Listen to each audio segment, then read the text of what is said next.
This is Lisa Kleitch, and this is a presentation of harmonic texture as part of the elements of music. There are 3 general harmonic textures.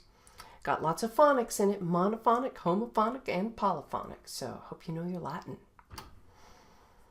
Homophonic texture is the most widely used texture in Western music. The melody dominates, and then accompaniment supports that melody without competing with it. Here's an example of an arpeggiated chordal accompaniment that supports a melody, and this is an example of homophonic texture. It's Beethoven's Für Elise.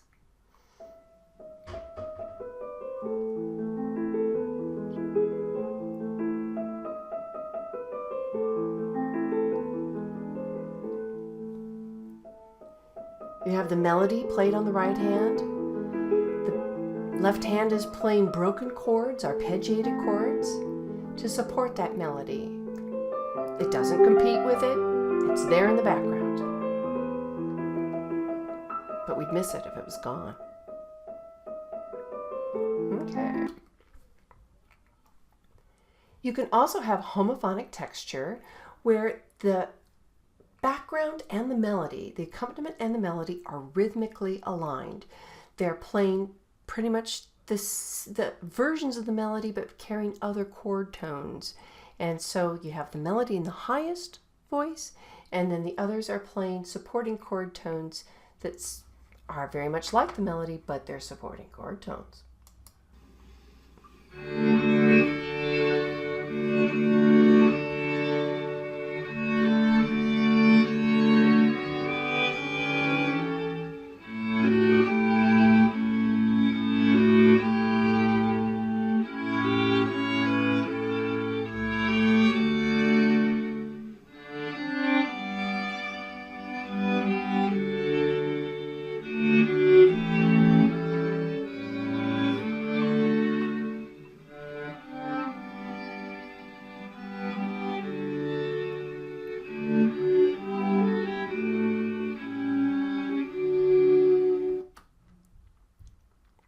You can also have homophonic texture when you have chords being strummed to support the melody, and I'm sure you've heard a lot like this.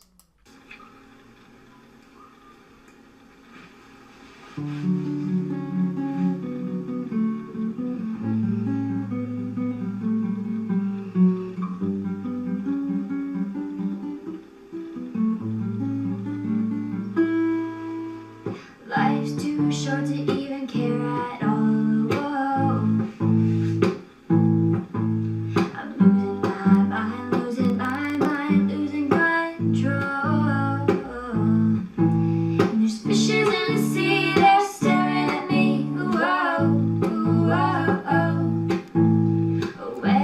Background strumming, or in this case actually plucking, and then sometimes on the vocal harmonies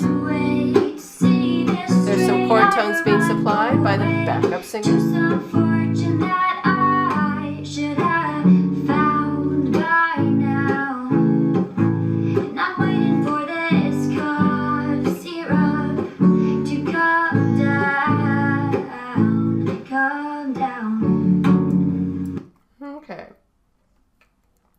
Pop music is filled with homophonic texture.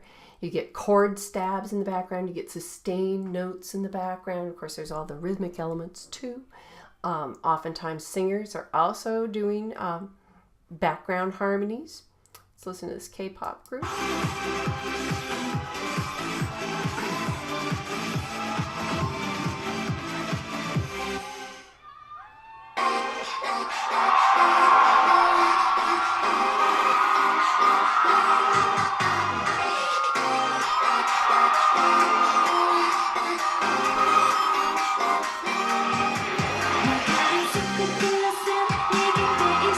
Those chord stabs.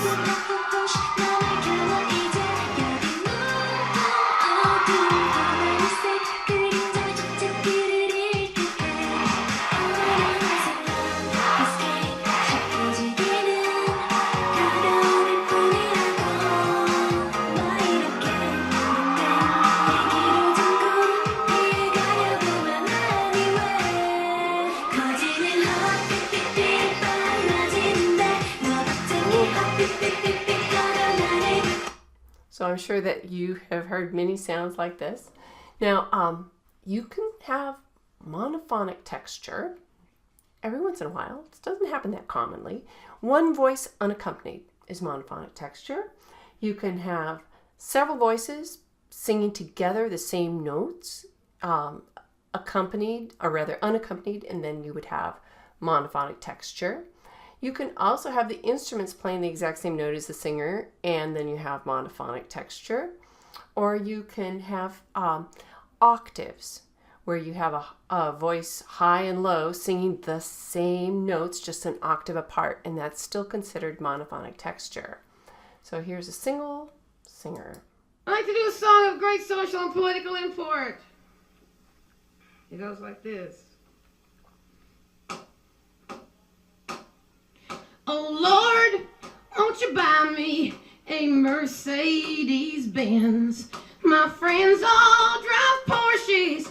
I must make amends. Worked hard all my lifetime, no help from my friends. So, oh Lord, won't you buy me a Mercedes-Benz? Oh Lord, Okay. won't you buy... That's probably the easiest example. You can also have single instruments performing monophonic texture.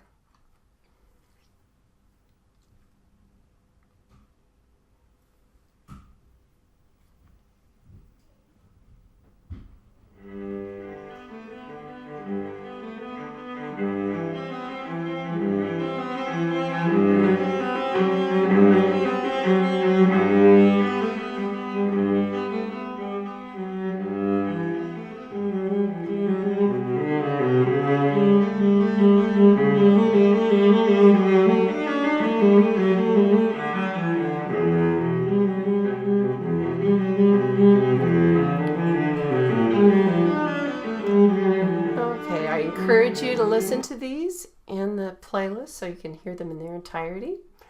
So you can also have several voices singing the exact same thing, and that is monophonic texture as well. And it was really used a lot in the early music of the Christian church, Gregorian chant.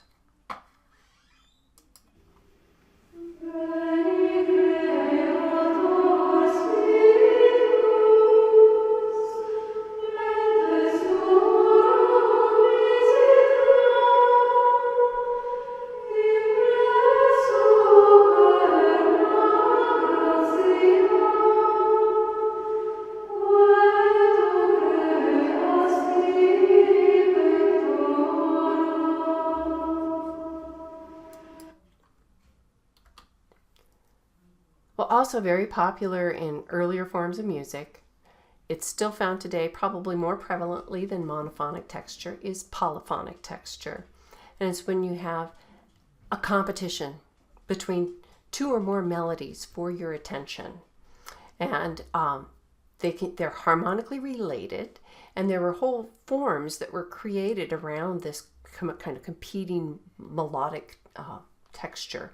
So you have fugues, canons, rounds.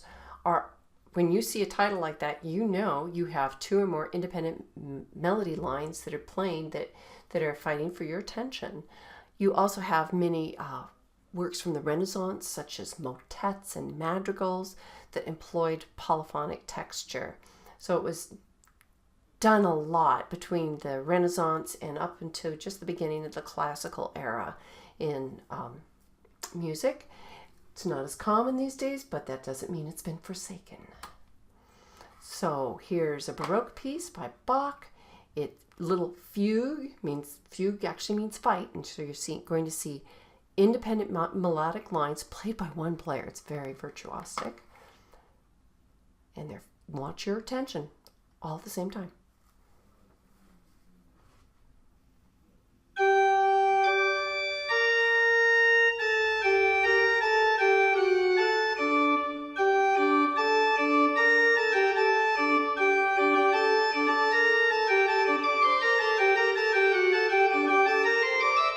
Let the fight begin.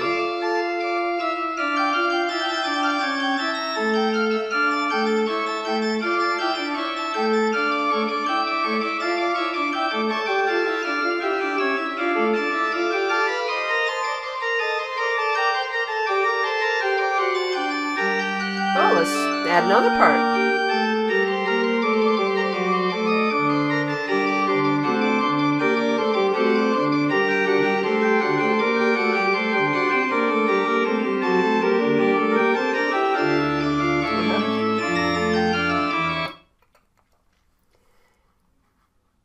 Now, vocal polyphony was also very popular during these times, and wow, really hard. If you thought the last piece was hard, this is also very hard. You're having singers, mostly 1 to 2 on a part, in this case 1 on a part, where you're going to hear them and they're carrying their own independent melody line.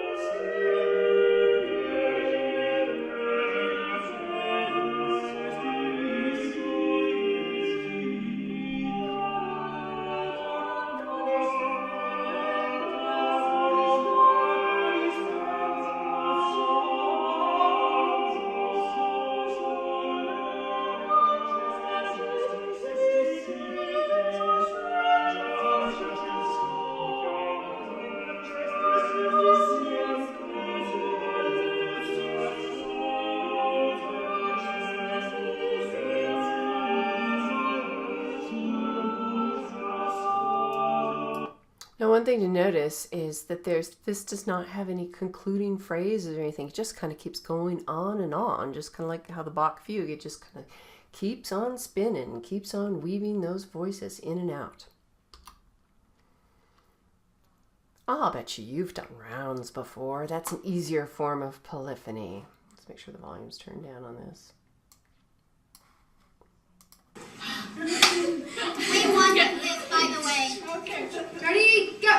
Row, row, row your boat. Row, row, row your boat. Gently down the stream.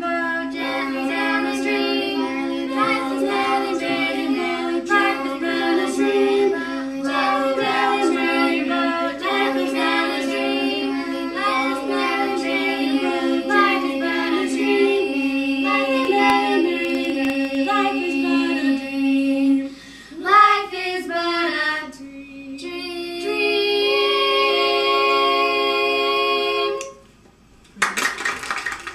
Okay. Now, polyphony generally doesn't find itself into contemporary popular music, but that's not to say that it's totally absent. Here's something that was done by the group Yes. Oh, and I should preface this. You're going to hear repeated little melody fragments. We call those ostinatos, and they're going to be layered one on top of another to create a harmonic texture. So it's going to start out with just accompaniment and a melody, homophonic texture, and then it's going to evolve into polyphonic texture.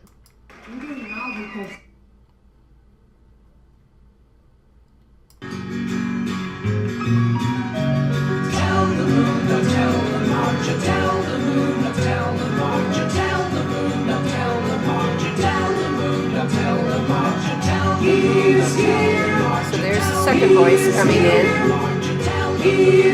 second melody.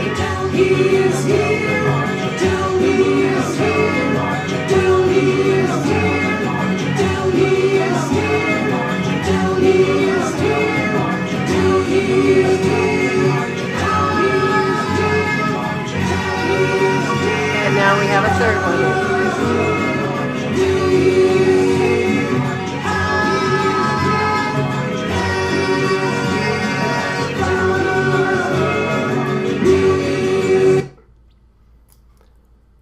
So, keeping on with ostinato, there's a form of music particularly used in Latin music. Son is its name, and they have a repeating melody that creates the accompaniment. And because it really is a melody and it really does kind of compete for your attention, that it's not homophonic texture, it's polyphonic texture. So in this case, you're going to have the guitar playing it, and let's take a listen.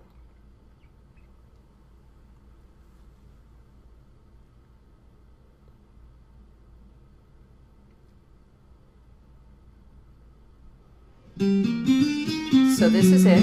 We start with it.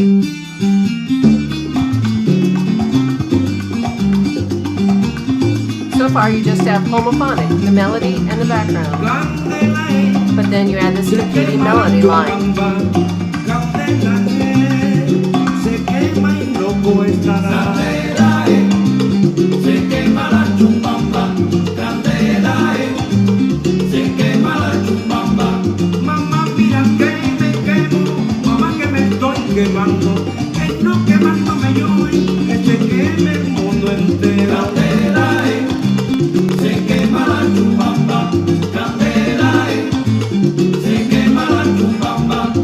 So you have almost a layering here. You have a homophonic texture with a polyphonic texture embedded in it, and so the polyphonic textures kind of supersedes the homophonic texture. Pieces do not have to remain in one harmonic texture all the time. We're going to listen to Stars and Stripes Forever by John Philip Sousa. We're about 2/3 of the way into the piece. All the melodic material has been introduced, and now they're going to add a layer of polyphony to it. Piccolos are coming out to do that.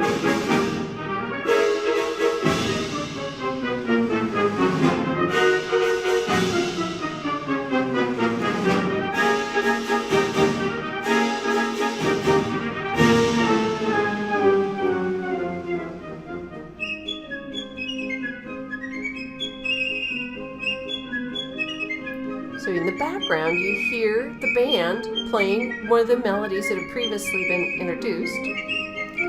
But then you add this wonderful, delicate, high, frilly, ornamented melody played by the piccolos over the top.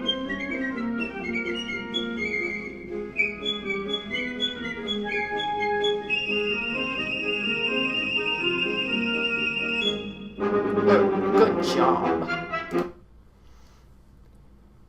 Now, harmonic texture can change all the time within one work. Sometimes one would say with impunity.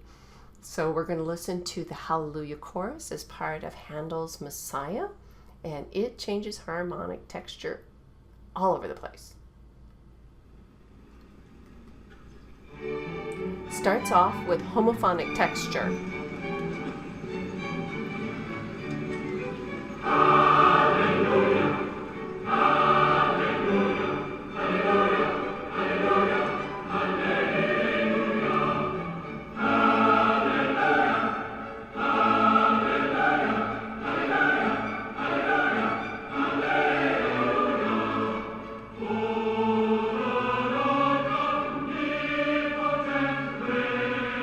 That was monophonic, and they're back to homophonic. Monophonic. Even the instruments are playing what the singers are doing. Back to homophonic. And now we have polyphonic.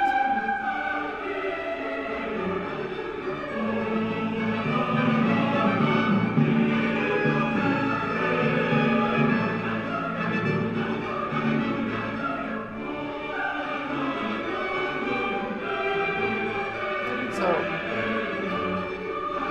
continue with polyphonic. Now we're back to homophonic.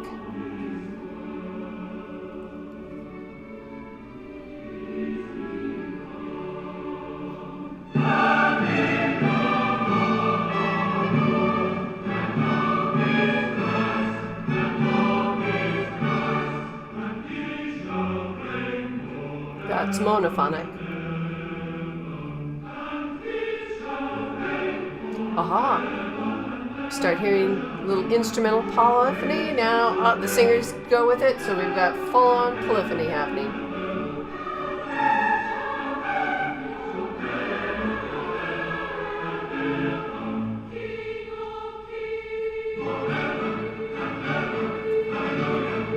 Now we're back to homophonic. It does a 1 measure monophonic and then 2 measures of homophonic.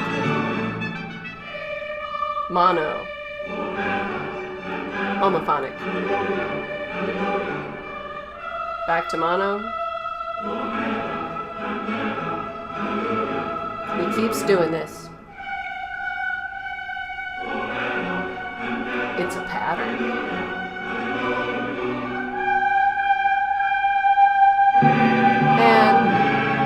back to full-blown homophonic texture. And now we're back into polyphony. It just, the changes never stop.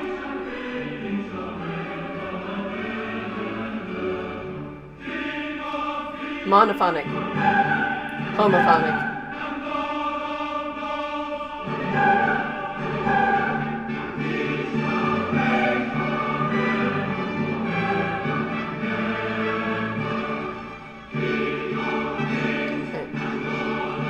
End it with homophonic texture.